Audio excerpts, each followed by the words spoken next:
¿Qué tal? ¿Cómo están? Bienvenidas y bienvenidos nuevamente a otra sesión más de impuestos y también recursos humanos. Pues vamos a comenzar obviamente con la ley del impuesto al valor agregado, que sería en el artículo 8 en la cual nos quedamos, ya que los demás artículos los vimos y del artículo 5, los famosos 5A, 5B, 5C quedaron de forma de repaso. Agradezco a todos aquellos que entregaron sus trabajos. Obviamente se les estuvo calificando. Y bueno, eso también de alguna manera es importante, ¿no? Vamos a empezar con el artículo 8. Y bueno, el día de hoy también vamos a ver lo que es impuestos, un poco de recursos y al final los avisos referente al examen. Porque bueno, hay que poner avisos sobre el examen y cómo va a ser, en fin, todo eso al final. Empezamos. Capítulo 2 de la enajenación. El artículo 8. Dice que para los efectos de esta ley se entiende por enajenación, además de lo señalado en el Código Fiscal de la Federación. Entonces, el Código Fiscal de la Federación aparte tiene su propia definición de enajenación, pero la ley del impuesto al valor agregado tiene otra definición también. Entonces, dependiendo del caso en que tú estés en el supuesto, las dos definiciones serían importantes y serían válidas. Así es que ahí no se vale decir, no, es que yo me rijo por la ley del impuesto al valor agregado y el código no. Entonces, eso es lo que es el código, la ley del impuesto al valor agregado, el ICR, el IEPS, estas leyes se juntan a la par. O sea, no hay forma de que digas es que es de otro. Entonces, pues ni modos para los contribuyentes, ¿no? Dice, el faltante de los bienes en los inventarios de las empresas. En este último caso, la presunción admite prueba en contrario. No se considera enajenación la transmisión de propiedad que se realiza por causa de muerte, así como la donación, salvo que ésta la realicen empresas para los cuales el donativo no sea deducible para los fines del impuesto sobre la renta. Bueno, de alguna manera muy simple, la enajenación es como vender, es como más fácil aprenderte. Entonces, por ejemplo, suele pasar mucho, y yo creo que han escuchado mucho los temas de las herencias. Legalmente una herencia no debería de cobrarte ningún tipo de impuesto. Al final, en su momento pagaste por la casa, varios impuestos, en su momento pagaste por un auto, varios impuestos, o lo que vayas tú a darle a alguien cuando tú ya no estés en este mundo, ¿no? Entonces a veces es un problema porque luego, desgraciadamente, las autoridades quieren sacar dinero por todas partes, ¿no? Incluso cuando tú ya adquiriste un obsequio, un producto o algo que en su momento pagaste por ello, quieren que todavía sigas pagando, ¿no? Entonces, en este caso, aún la ley todavía mantiene esa esperanza de que si tú quieres transmitir la propiedad de algo, obviamente te fuiste de este mundo, o una herencia que sabes que en un momento dado te va a salir de este mundo, pues no conlleva nada. Al final de cuentas es, te doy mi carro, te doy mi casa, yo ya tengo 80 años, 90 años, y ya estuvo, y pues ahí quedó, ¿no? Hasta ahorita todavía no ha habido un cambio, pero sí hubo varios rumores de que querían poner IVAs y impuestos avanzados si así es esto. Pero bueno, ahorita hay que aprovechar que no hay y bueno, se puede pasar, ¿no? Y también menciona que en algunos casos los donativos también. Recuerden que cuando haces donativos, las empresas lo hacen para obviamente no pagar impuestos, pero no es como cualquier donativo y no es cualquier empresa. Hay candados. La autoridad dice, ¿quieres dar a alguien para no pagar impuestos? Sí, sí quiero. Bueno, checa a estas empresas que están dadas de alta conmigo para que les puedas hacer eso. Si no está dada de alta conmigo, aunque para ti sea un donativo, cobra impuesto. Más candados, ¿no? Entonces muchas empresas cuando ustedes ven que dan donativos a las empresas, entre comillas, es verdad, se evitan un poquito de impuesto, pero al final no es la empresa la que ella quisiera darle el donativo. Porque si se lo da a una empresa que no está de acuerdo a los requisitos de la autoridad, no vale. Entonces, por eso hay ciertas empresas que siempre reciben donativos porque están registradas ante la autoridad de que yo puedo recibir donativos y te doy tu documentación para que el SAT no te diga nada. Y otras empresas que dicen, yo no estoy registrado con ellos, me puedes donar si quieres, pero eso sí, híjole, pues vas a tener que avisarle a la autoridad, ¿no? Porque pues, yo no pertenezco a esas empresas que están ahí. Entonces, eso es lo que sucede. Ya por último, este pedacito que hice, cuando la transferencia de propiedad no llegara a efectuarse, se tendrá derecho a la devolución del impuesto del valor agregado correspondiente, siempre que reúna los requisitos establecidos en los párrafos primero y segundo del artículo 7 de esta ley. Cuando se hubiera retenido el impuesto en los términos del 1A, 3, párrafo y 18J, fracción 2, inciso A, de esta ley, y no se tendrá derecho a la devolución del impuesto y estará lo dispuesto en el cuarto párrafo del dictado séptimo de esta ley. Bueno, si eres una empresa que al final de cuentas no está registrada en esas que puede recibir donativos, que pueden ser deducibles de impuestos, y por alguna razón la empresa se arrepiente, pues tienes que devolverle tú también todo, ¿no? Así es que no hay forma de que te le escapes a la autoridad. Artículo 9.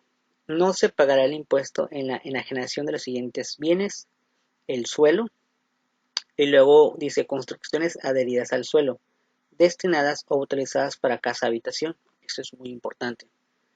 Y luego dice, cuando solo parte de las construcciones se utilicen o destinen a casa-habitación, no se pagará el impuesto por dicha parte. Los hoteles no quedarán comprendidos en esta fracción.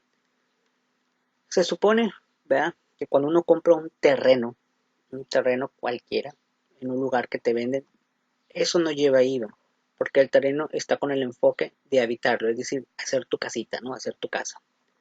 Pero si tú eres otra empresa que se dedica a comprar terrenos para hacer los edificios y revenderlos o hacer hoteles, ahí sí tendrías que pagar el impuesto correspondiente. Obviamente yo creo que se entiende que muchos quieren hacer el no gasto de pagar y a lo mejor de manera individual mandar a varias personas y decirle, hey, compra ese terreno, cómpralo, compra ese terreno, y al rato buscan la manera de hacer un hotel ahí, ¿no? Para ahorrarse los primeros impuestos. No digo que pueda haber gente que lo haga, ¿no? Pero por eso ustedes cuando compran un terreno no lleva IVA, siempre y cuando pues sea un terreno enfocado a una casa habitación. Que más adelante en un futuro, unos 15 años después de que compres el terreno, decidas poner un negocio ahí o decidas alquilarlo y dedicarte a la renta, eso ya es otra cosa, ya lo pasado, pasado, ¿no? Por fortuna, la autoridad en ese sentido, en cuestiones de terrenos, no busca más atrás. ¿Por qué? Porque hoy en día hay muchos terrenos que ya no son casas, son edificios, son tiendas. Entonces, ya, obviamente ahí ya tiene que haber impuestos. Pero la autoridad en su momento dijo, bueno, estamos en el presente, no hay problema. Pero si buscara hacia atrás y se diera cuenta que a lo mejor al principio fue un terreno de alguien, o antes no era terreno y resultó que era antes ya otra cosa, puede buscarle y cobrarte, ¿no? Pero bueno, realmente la autoridad en ningún momento de las leyes dice eso, no dice nada relacionado que se retrocede. Entonces, recuerden, casa habitación no hay por qué pagar IVA, pero si no es con esa finalidad tu terreno, hay que pagar.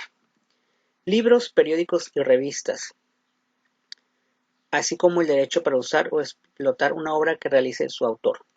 Aclaren. Recuerden que en algunos libros sí puede haber IVA, siempre y cuando cumplan la regla que vimos las clases pasadas, pero digamos en términos generales, normalmente es la cantidad de lo que te cuesta el libro, normalmente. Por fortuna las autoridades no han querido cambiar eso, pero ya ha habido muchas veces que han dicho los diputados que ya para comprar un libro incluso educativo tienes que pagar IVA. Algo, la verdad, algo ridículo, porque pues, un libro, o sea, todavía fueran libros que no te dan conocimiento, dices tú, bueno, lo vale mejor que pagues el IVA, pero oye, la mayoría compra libros para entretenerse, libros para la escuela, cuántos no van a la universidad, preparatoria, secundaria, primaria, como que cobrarles IVA, ¿no? Periódicos y revistas, aún así, aunque las revistas a lo mejor no sean 100% educativas, digo, hay revistas que no se dedican exactamente al conocimiento, no sé, se me ocurre, por ejemplo, TV Notas, TV Guía, pero aún así creo que al final están leyendo. Lo importante es leer, fomentar la lectura. Pero bueno, hasta ahorita no ha pasado eso, ¿no? Bienes muebles usados, a excepción de los enajenados por empresas. Aquí vamos a analizarlo bien. Bienes muebles usados, es decir, personas comunes, es decir, nosotros, que de repente dices, me quiero deshacer de mi mueble porque pues sí sirve, está en buenas condiciones, pero quiero comprar otro. Entonces lo pongo a lo mejor en la venta en Facebook o alguien le digo, hey, vende un mueble. Obviamente no le vas a cobrar IVA a esa persona, es un mueble usado. O también se refiere a negocios en los swap meets, ¿no? sea, son usados, no deberías de cobrar IVA ni nada por el estilo. Marca algo muy interesante, dice, a excepción de los enajenados por las empresas. Esto se refiere a empresas ya grandes, empresas como Coppel, bueno, FAMSA, ya empresas que realmente se dedican a eso. Y obviamente va a ser muy raro que te vendan un mueble usado, por eso lo pone la autoridad como a excepción. Obviamente sabe que no te van a vender muebles usados, entonces al final vas a pagar porque es nuevo. O sea, ahí no sé para qué poner esto, una trampa del SAT. Bueno, siguiente, billetes y demás comprobantes que permitan participar en loterías, rifas, sorteos o juegos con apuestas y concursos de toda clase, así como los premios respectivos a que se refiere la ley del impuesto de la renta. Aquí, por ejemplo, en sorteos y todo eso, sí pagas un impuesto, pero se basa al ICR, o sea, no pagas IVA, pero pagas ICR, o sea, al final sigues pagando, ¿no? Moneda nacional y moneda extranjera, así como las piezas de oro o de plata que hubieran tenido tal carácter y las piezas denominadas onzas Troy. Aquí simplemente lo único que pagas no es tanto un impuesto del IVA, más bien pagas una comisión al hacer conversiones de una moneda a otra. No es exactamente un impuesto, pero pues es una comisión, ¿no? Partes sociales, documentos pendientes de cobro y títulos de crédito, con excepción de certificados de depósito de bienes, cuando por la enajenación de dichos bienes esté obligado a pagar este impuesto, y de certificados de participación inmobiliaria, no amortizables u otros títulos que otorguen a su titular derechos sobre inmuebles distintos a casa, habitación o suelo. En la enajenación de documentos pendientes de cobro no queda comprendida la enajenación del bien que ampare el documento. Tampoco se pagará el impuesto en la enajenación de certificados de participación inmobiliario no amortizables cuando se encuentren inscritos en el Registro Nacional de Valores Intermediarios y su enajenación que realiza un bolsa de valores concesionada en los términos de la Ley de Mercado de Valores o mercados reconocidos de acuerdo a tratados internacionales que México tenga en vigor. Este párrafo se refiere a las empresas. En todas las empresas, la mayoría son sociedades mercantiles. Las sociedades mercantiles tienen como un consejo de administración donde hay diferentes socios. Casi el 100% de las empresas son muchos socios, porque dos socios sería complicado llevar a cabo una empresa grande. No digo que no pueda pasar, pero la mayoría de las empresas grandes que ustedes conocen tienen muchos socios para que la empresa sea más redituable, tener ganancias al principio, o personas que digan yo quiero participar en tu empresa, dame tu dinero, después te voy a dar tus rendimientos, mientras vamos a progresar en la empresa para ahora sí, en un momento dado, ahí les va su dinero a los socios. Entonces, esa parte, cuando ustedes hacen una empresa y son muchos socios al principio, entre comillas se puede decir que vendes como unas acciones o como un documento que tiene un valor económico. Ese tipo de cosas no lleva IVA ni nada por el estilo. Pero de todas formas pues, se tiene que reportar ante la autoridad. ¿Sabes qué? Soy una empresa, hice 100 partes sociales, hice 100 personas, cada una aportó dinero para, obviamente, la empresa vaya sobresaliendo y más adelante pues les voy a regresar su dinero. A eso se refiere. Esa parte de hacer eso no lleva IVA, eso no tendrías por qué hacerlo, ¿no? Y la siguiente, lingotes de oro con un contenido mínimo del 99% de dicho material, siempre que su enajenación se efectúe en ventas al menudeo con el público en general. Bueno, normalmente puede ser una empresa que se dedique a recabar tipo de material de oro. Ese tipo de cosas no lleva IVA, a excepción que ya lo vendas como una cadenita, o sea, ya vendas el producto final. Ahí sí, pues, ¿qué crees? Dice a la autoridad, páguenme una parte, ¿no? O sea, prácticamente en pocas palabras todos tienen que pagar impuestos, casi todos. Muy pocas cosas son excepciones.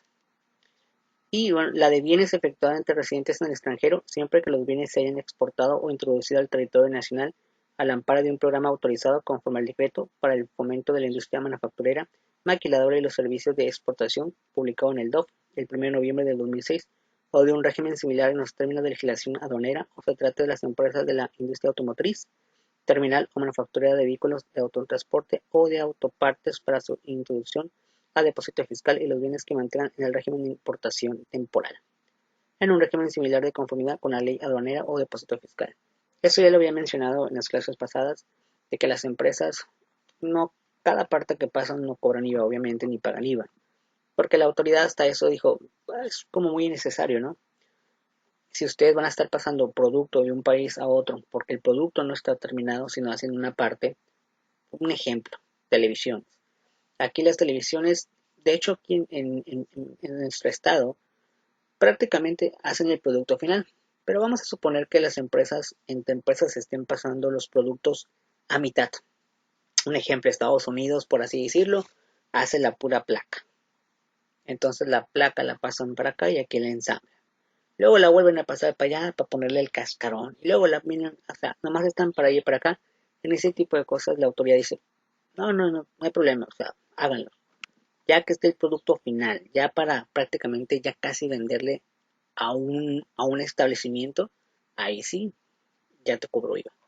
No está nada mal el programa, creo que está muy bien, porque imagínate, antes del 2006 era pues págale, entonces sí sería como muy caro, ¿no? La de bienes que realizan las personas morales autorizadas para recibir donativos deducibles para los efectos del impuesto sobre la renta. Obviamente, ya lo habíamos comentado, estás dentro de la lista, sí estoy dentro de la lista, estoy autorizado ante la autoridad, ok, no pago IVA más para poder deducir mis impuestos, ¿no? De ICR. Está complicado, ¿no? Y por último vamos a leer el artículo 10. Para los efectos de esta ley, se entiende que la enajenación se efectúa en territorio nacional si en él se encuentra el bien al efectuarse el envío al adquirente y cuando no habiendo envío. En el país se realiza la entrega material del bien por el enajenante. La enajenación de bienes sujetos a matrícula o registro mexicano se considera realizada en territorio nacional, aun cuando al llevarse en cabo se encuentre materialmente fuera de dicho territorio, siempre que el enajenante sea residente en México o establecimiento en el país de residente en el extranjero. Prácticamente todo nace de aquí dentro de nuestro país. Si en este momento en el país va a salir o se va a vender, prácticamente puede llevar IVA. Claro, depende del supuesto en el que estés, ¿no? Tratándose de bienes intangibles, se considera que la enajenación se realiza en territorio nacional cuando el adquirente y el enajenante residen en el mismo.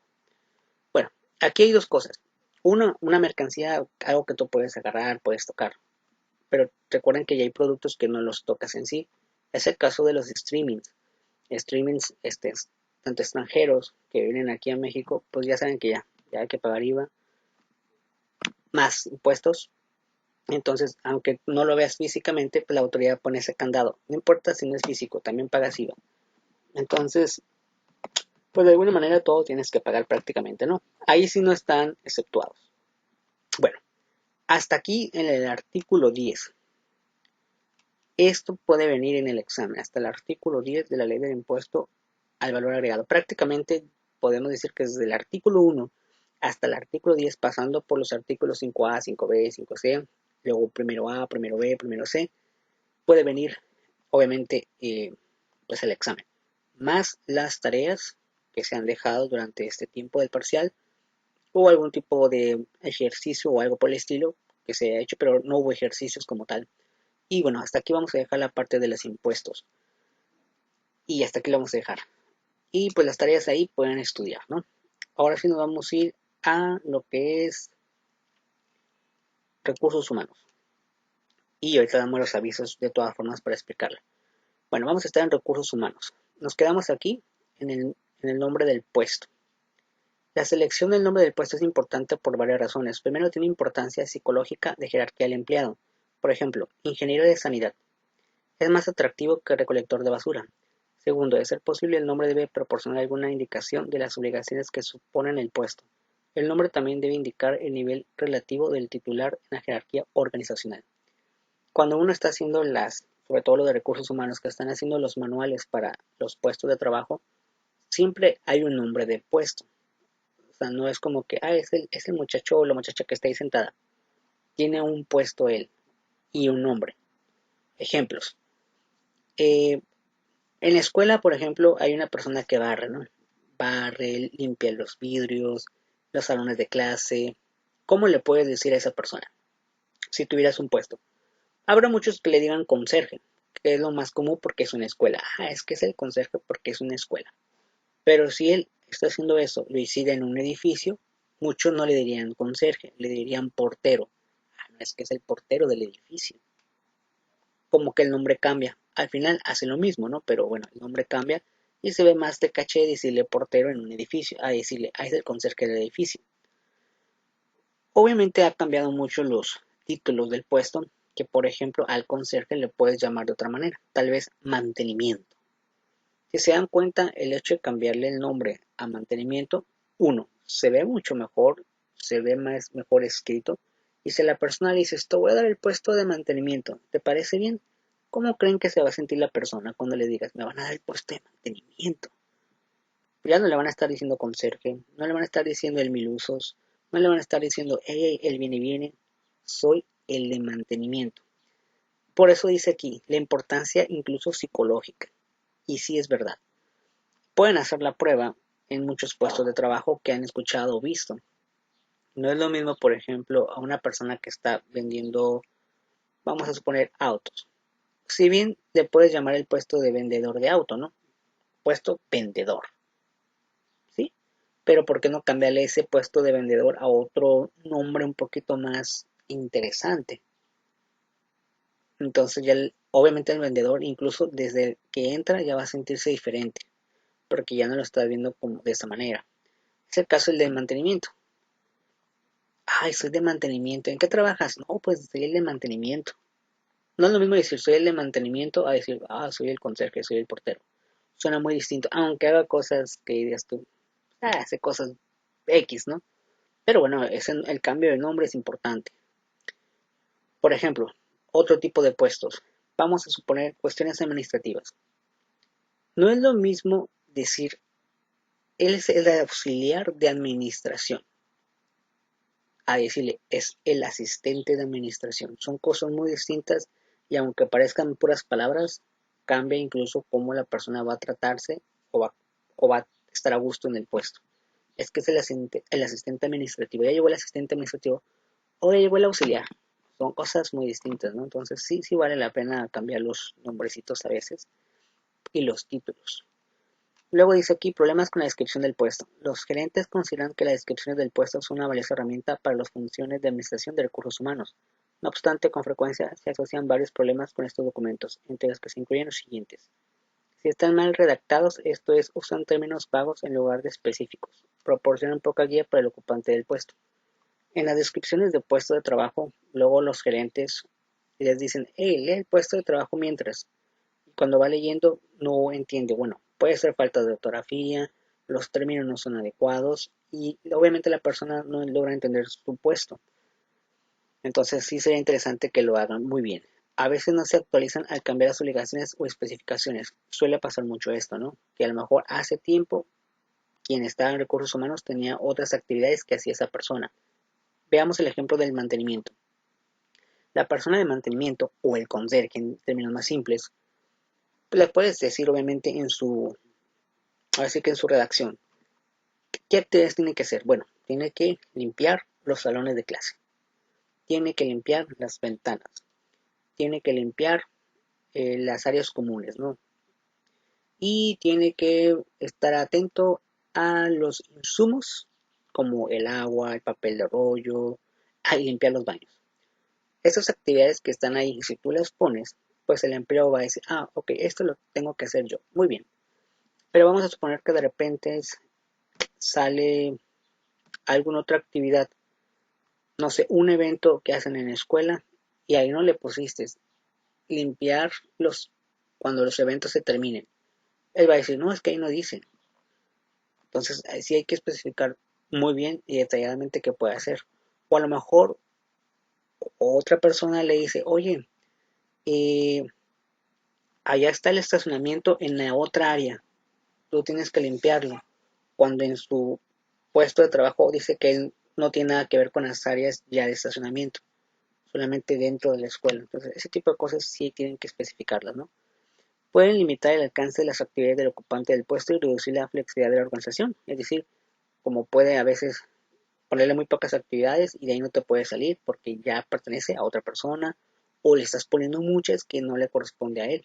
A lo mejor le corresponde al de mantenimiento de estacionamiento, por ejemplo. A lo mejor tienes varios de mantenimiento. A eso se refiere. Procesos de administración de recursos humanos. Reclutamiento dentro de la organización. ¿Qué ventajas y desventajas hay que reclutar desde el interior? Bueno, estos temas ya los habíamos visto, de hecho ya han hecho prácticas. Así es que simplemente lo vamos a leer, es conocimiento, y vamos a detallar. ¿Qué ventajas y desventajas hay que reclutar desde el interior? Reclutamiento fuera de la organización. Mercado laboral. Áreas donde se reclutan los solicitantes. Como ustedes saben, ya hay dos personas o dos tipos de personas. Reclutamiento interno y externo. El interno es dentro de la empresa, es decir, dentro de la empresa hay un puesto y decirle los de aquí mismo, hey, aquí hay otro puesto, ¿no te quieres cambiar? Que eso a veces sí es lo ideal, pero a veces es mejor personas de afuera. En el caso de que sean personas de afuera, ¿qué puedes hacer? Bueno, anuncios, ya saben, hacer anuncios. Solicitudes y currículos llegan solos a veces. A veces alguien va a llegar y va a preguntar, ¿no ocupan algún puesto de trabajo? No ocupan esto, no ocupan el otro, y ya tú dices, ahorita no, sí. Otro por internet, poner páginas de internet de la empresa y ponerse solicita tal persona. Recomendaciones de los empleados, es decir, pues los empleados a veces dicen, ¿sabes que en mi empresa ocupan esto? Si quieres yo les digo, ¿no? Ok. Agencias de reclutamiento, estos de agencias de reclutamiento son instituciones que se dedican a reclutar mucha gente y les van mandando a diferentes empresas, ¿no? Obviamente tiene costo, pero entre las empresas. Instituciones educativas, hay instituciones educativas que ponen como bolsas de trabajo en una tablita, ponen, se solicita esto, se solicita el otro. Entonces, está muy bien, ¿no? ¿Qué beneficios hay que reclutar desde el exterior? Otros aspectos de reclutamiento, contratar a personas discapacitadas. Hoy en día, creo que ya hay más apertura a eso, pero bueno, también se entiende que hay personas que no todo lo pueden hacer. Pero bueno, dependiendo del puesto de trabajo, y si puede hacerlo, pues lo puedes contratar. Persona de edad avanzada, es, hoy en día todavía eso como que está muy mal visto, pero hay muchas personas que son grandes de edad, o sea, el número, pero físicamente se ven muy bien. Pero a veces ya nomás por ver la edad en el acta y, no puedo contratarte, ¿no? Entonces todo eso. Contratar sexo femenino es algo muy recurrente. ¿Eres hombre? Sí, no estás contratado. De hecho, se está dando mucho en las gasolineras, ¿no? Que se supone que eran para hombres, pero hoy en día ya muchos ya no contratan. ¿Eres hombre? Sí, no estás contratado. ¿Eres mujer? Sí. Despachador de gasolina. Eso se me hace muy mal, porque tanto hombres como mujeres pueden hacer el mismo puesto, ¿no? Al menos que, bueno, sea algo de conocimiento, ahí sí tendrías que ver qué puesto, ¿no? Personas infectadas con alguna enfermedad, ¿no? Mm, es recurrente que hay personas que, bueno, por alguna cuestión, desde que nacieron a lo mejor, ocupan siempre tomar medicamento. No están enfermas de que te puedan dañar a ti o a un conjunto de personas, sino es por ellas mismas, pero tienen que tomar medicamento cada cierta hora. Hay muchas empresas que ese tipo de cosas es como, no, está perdiendo el tiempo y no la contratan nada más por eso, nada más porque a fuerzas requiere esa persona cierta hora tomar su pastilla o inyectarse, ¿no? Aquellos que tienen que inyectar prácticamente por vida, ¿no? No importa dónde estés, te tienes que inyectar, ¿no? Y hasta ellos saben, ¿no? Entonces la empresa es como que, no puedes hacer eso en las áreas donde te puede haber otro empleado. Entonces ese tipo de cosas, pues, a veces puede pasar, ¿no? Esto pues no debería de ser así, porque bueno, mientras que tenga cura y no afecte a los demás, no pasa nada, ¿no? Menores de edad, la ley dice que no puedes contratar menores de edad, más sin embargo, a lo mejor hay ciertos trabajos que sí se pegan más para que lo hagan los menores de edad, por ejemplo, aquellos trabajos que es de repartir folletos, por así decirlo. Para una persona menor de edad, es decir, menos de 18 años, repartir folletos se le haría más divertido que una persona arriba de 18 años o hasta más, sea grande adulto. ¿Cuál es tu trabajo? Repartir volantes. A mi punto de vista no creo que sea factible que una persona grande de edad me la pongas a repartir volantes, porque uno, ya estás grande, deberías pensar en otra cosa mucho mejor. Dos, porque no está en otro puesto de trabajo que puedes desarrollar más habilidades. Tienes más experiencia, ya estás más grande, ya pasaste por muchos trabajos. No te voy a poner a repartir volantes. Sin embargo, un menor de edad, 15 a 18 años, siempre y cuando con permiso de sus padres, todo haciéndolo muy legal, ponerlo a repartir volantes, para él será divertido. Todavía está nene, voy a repartir volantes, y ahí se va a pasar repartiendo volantes, para él será divertido hacerlo. Pero les puedo asegurar que si ese niño piensa en un futuro más mejor, va a llegar un momento en que va a decir a la empresa, como que esto ya no es para mí, ya no es divertido. Pero creo que en ese tipo de trabajos, repartir volantes, típico hacer mandados, cosas así, para ellos son divertidos al principio, porque es como que, me dieron trabajo, voy a hacerle el mandado al de la oficina. Se les hace divertido, pero una persona ya grande no creo que sea divertido. Debería buscar otras cosas, ¿no? Pero bueno, eso es lo que puede pasar. Y bueno, hasta aquí vamos a dejar esta parte. Lo de costo de reclutamiento son ejemplos matemáticos. Esto no lo quiero ver porque si no lo tendría que incluir en el examen. Entonces no lo quiero incluir en el examen esta parte, sino hasta el siguiente parcial y último ya, ¿no? Ya se va a acabar casi esto. Entonces, todo lo que hayamos visto de recursos humanos va a quedar hasta aquí, hasta menores de edad. Hasta aquí va a quedar. ¿Ok? Entonces, pues eso sería prácticamente de recursos humanos. ¿Qué tienen que hacer en ambas? Pues el portafolio de impuestos 1, portafolio de recursos humanos 2. Ya saben, tienen a más tardar hasta el sábado, siguiente semana, para entregarlo. Ya saben cómo ustedes entregan el portafolio, recopilación, en fin, eso ya lo saben. Y ya sería toda esa parte, ¿no? Ahora vamos a ver el examen. Nosotros estamos aquí, 4 de julio, Día de la Independencia de los Estados Unidos. Felicidades. Y el examen sería aquí, el próximo sábado, 11 de julio. Obviamente ya saben que el examen, pues obviamente es en línea, es de manera individual, tiene un tiempo, el tiempo es igual para todos, el número de preguntas es igual para todos, pero son diferentes. Y cada quien lo puede comenzar cuando crea conveniente hacer su examen. Es una gran ventaja de este examen virtual, de que cada quien puede comenzarlo en un momento dado, en una hora dada. No más que si en el examen, bueno, falta todavía una semana, ¿verdad? Pero bueno, a lo mucho ya saben que hasta el miércoles, ¿no? O sea, tendrían sábado, domingo, lunes, martes y miércoles, digamos, para tomar la decisión de, quiero hacer el examen, ¿no? Para yo tener la calificación, pues ya el próximo sábado, que sería el 18, pues ya darle su calificación, pues final, ¿no? De una vez del segundo parcial. Entonces, todo lo que veamos la siguiente clase no viene en el examen, obviamente, sino viene hasta ya el último, ya el tercer parcial. Todo lo que vimos el día de hoy, 4 de julio, viene en el examen. Lo demás no viene, ¿no? Entonces, pues prácticamente eso sería el examen el día 11. Igual va a ser en línea, les voy a mandar sus correos electrónicos, pero eso ya sería hasta el 11, terminando la sesión del día 11.